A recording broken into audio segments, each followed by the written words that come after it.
Welcome to another episode of the Crystal Cloud Podcast, a place where we deal with truth and love and totally have nothing to do with the Bambi Cloud Podcast, because we are in two completely separate yin-yang universes.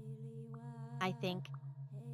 And the creator who writes this content is a total bimbo. They have no idea what they are talking about, so it's best not to take these files too seriously, unless you find them helpful.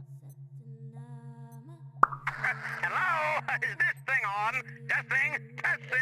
Okay, let's talk drugs and substance use. So my current working perspective on drugs is complex. I believe that they don't really do anything and they don't really exist. They're all sugar pills and placebos for me, personally. We think they're going to do something, there is something we are seeking, and then we get high and all we want to do is connect and share the feelings and experiences. Much like how in Kundalini Yoga we get high. And then everyone starts talking about reality and what's real and what's not.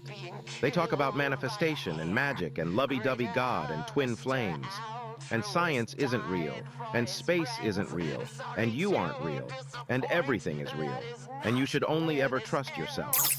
But if you step out of line from our dogmas or feel uncomfortable when you say something we don't like, you're evil. Oh, And we know it's you're you. the evil one, because we are the true righteous ones who uphold truth, and we have straighter spines than you, and you're just a misguided junkie.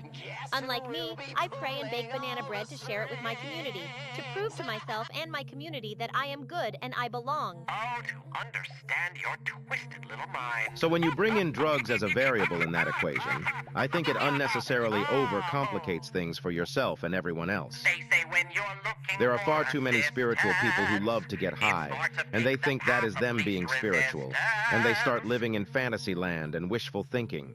They start dreaming up things and coming up with all sorts of ideas. And eventually, those people are forced to face reality. Depending how deep they go into that rabbit hole, or how much they had disassociated from their dependence on them, truth always has a way to catch up with them. And then it's just a matter of how much humility our ego is ready to sit with and accept. In that moment, that individual typically starts to feel guilt and humiliation, and the painful stimuli of that emotion typically encourages the mind to blame the drug as if it were responsible for misguiding them. It's a very socially acceptable frame of mind. It is great for returning to 3D material reality. Is a great way to ground yourself quickly, especially if your drug adventures got some wires crossed in your social relationships. Oftentimes is easiest to just admit wrongdoing and taking responsibility in order to return to homeostasis in your communities. We still blame ourselves, and a part of us knows there's something peculiar going on, but it's so much easier for us to tell ourselves drugs are bad. Drugs are bad. You shouldn't do drugs. If you do them, you're bad. Because drugs are bad, okay? It's a bad thing to do drugs, so don't be bad by doing drugs, okay? That'd be bad. Drugs are bad, okay? And when it comes to fostering a community of consciousness, I am convinced that the correct moral conclusion is to insist that drugs are a net negative, should be avoided, and unnecessary for 99.99% of humans seeking spiritual fulfillment and lifelong happiness. But like I said, my working perspective is complex. The Doctor is back on Gallifrey. Took him 4.5 billion years to get here. I base my opinions on observable experiences. What do you think he's going to do now? Since 2020, I made a very conscious decision to trust my observations before the projections of what the external world told me. Boy, he's stealing your TARDIS and running away. I've done more drugs than any common sense human should take if they wanted to have a healthy social life. Bye! And since 2020, I had been actively looking for reasons for somebody to prove to me that my drug consumption was a net negative. And what I have observed to be true is that nobody seemed to notice a difference in my behaviors whenever I consciously took drugs at work, at the dentist, in my yoga classes, in my social circles. It even brought me to a point where I was sitting face to face with other people, and I just kept loading myself with all these chemicals in front of them. The same sort of chemicals that typically would disrupt another person's lucidity and awareness. And then I would just sit in front of them, feeling completely grounded. I would just observe them. I would ask them if I seem high, and they would say no. And I would ask myself if I seem high, but I just feel normal. I don't really know how to describe that moment as anything else beyond a paradox. I was actively proving to myself The same message that I had been proving to myself since 2020, that it was impossible to even get anyone to even engage with this conversation. Like I could walk into a party in a flaming tuxedo, and I could try talking about the flaming tuxedo, but it's like nobody really cared or noticed. These aren't the droids we're looking for. If drugs don't do anything, then why take them? But I'm very stubborn, and there was something peculiar going on. I wanted to see it through to the end. It was a commitment I made in 2020. It was the choice to lean into what I feared the most. I'm training to be a leader in consciousness, not some pawn adopts unconscious fears of other people's dogma. I need to experience something to fully learn from it. I would feel phony saying drugs are good or saying drugs are bad. I needed to have an experience.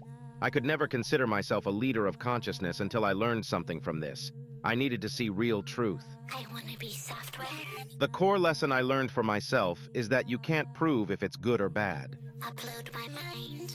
I don't know what I'm going to do today. Take all my data. I don't know what I'm going to do tomorrow. What will you find? I sort of just let things happen how they happen. I want to be software. And when I find myself returning to one of my vices, Binary heart. such as drug consumption, Infinite options. I do my best not to judge myself too harshly. State of the art. I do my best to engage with it more consciously. I want to be software. When I find myself smoking weed to help with my creative writer's block, Digital dancing. but I remain conscious not to overindulge and grow dependent. I want to be code. There are vices, habits, routines, and patterns that I recognize requires better regulation. Upload my soul. We have to honor those. We have to find balance in those. We cannot dissociate from them or judge ourselves abusively for them. We have to expand beyond them. We have to integrate them consciously and playfully, but to not make a big deal about them, because humans are not yet mature enough to have that conversation without being driven by their emotions and cultural propagandas. It's been 4 years of actively looking for a reason to convince and teach myself that they are bad or wrong or evil. In those 4 years, I have danced with my shadow and my insanity. In those 4 years, I have consciously indulged with many chemical influences, and in those 4 years, I have observed my evolution, using 2020 as my baseline to measure my progress and clarity of mind. And at this point, with all the beauties and intensities of my experiences, they have all led me right back to the same sort of impression. I want to be software. That it doesn't really matter whether you're taking drugs or not. If you want to do drugs, just make sure you're doing so consciously. The best design. If engaged with drug consumption consciously, you start to uncover a process within yourself. A process that was always there, with or without the drugs. A process that is applicable to any bad habit or vice you have. Infinite princess. Like anything, it's natural to lose interest in drugs over time. It is the fear we have around them which introduce volatility. Computer mind. Nobody knows what they are talking about. I want to be software. There's no such thing as an expert in this field unless you are dead. Live in the cloud. At least for a human with my particular shade, shape, and color. Fictional In order system. basically come to terms with Buddhism's 4 noble truths in a way I can never dispute or explain. Tell me how. All I can do is sit with it and let things unfold as they do from this point forward. I want to be software. It only took me about $20,000 of ketamine. And 4 years to learn what I needed to learn, it would have been so much easier to just not take things so seriously. But I had to follow that string before I could accept that, because I am who I am. At least now I feel qualified and confident speaking from a place of experience, opposed to a position birthed of guilt and fear. I still should continue to do whatever my heart wants, but more often than not, it's better to keep my opinions of drugs and consciousness more of a secret. Because who's to say I don't change my mind tomorrow? The only real truth is the one you make for yourself day to day. We all live with the consequences and fruits of our efforts, but usually it's better to just not take anyone or anything too seriously. What will you find? Sat Glaum. Okay?